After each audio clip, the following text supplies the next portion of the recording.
We are continuing our look at a different perspective on opioids. Thousands of people across Hampton Roads use opioids not as a recreational drug, but just to make it through the day. Investigative reporter Chris Horne has done extensive coverage on the opioid crisis. Tonight he has more from a chronic pain patient who has a legal prescription for this medication. Yeah, last night we talked about stigma surrounding people who are in pain medication and pain management.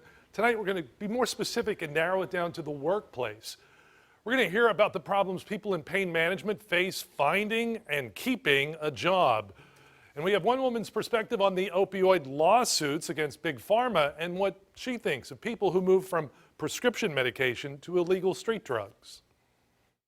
I've been on pain management for roughly about 8 years. A woman we are calling Rose has had back and knee surgeries, has rheumatoid arthritis, and is battling breast cancer. She says employers are not always sympathetic and assume that people on pain management will automatically be a risk. Because of the stigma that goes along, well, if you're snowed under high amounts of pain medication, then you can't do your job. I have a lot of friends online that are also chronic pain patients who have been very unfortunate and have lost their jobs, haven't been able to get jobs or anything else, and it's very disheartening. Rose says because serious medicine must be handled seriously, at home she keeps her pills in a safe.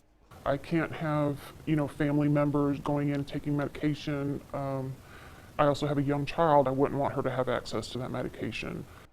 While some people who start with legal prescriptions end up moving on to more powerful street drugs, Rose says that doesn't have to happen.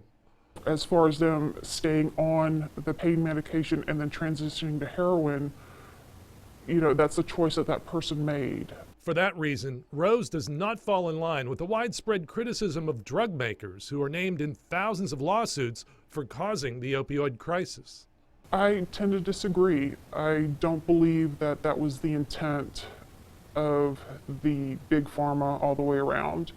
I do believe that there has been over-prescribing of medications. And Rose says people like her who need opioid pain medication are not looking to get high. Chronic pain patients, we're not drug addicts. And as far as the effects of opioids in the workplace, I attended the most recent meeting of the Hampton Roads Opioid Working Group. An ODU economist estimated that between 8,000 and 10,000 people have left the job market in our region because of addiction. Chris Horne, 10 on your side.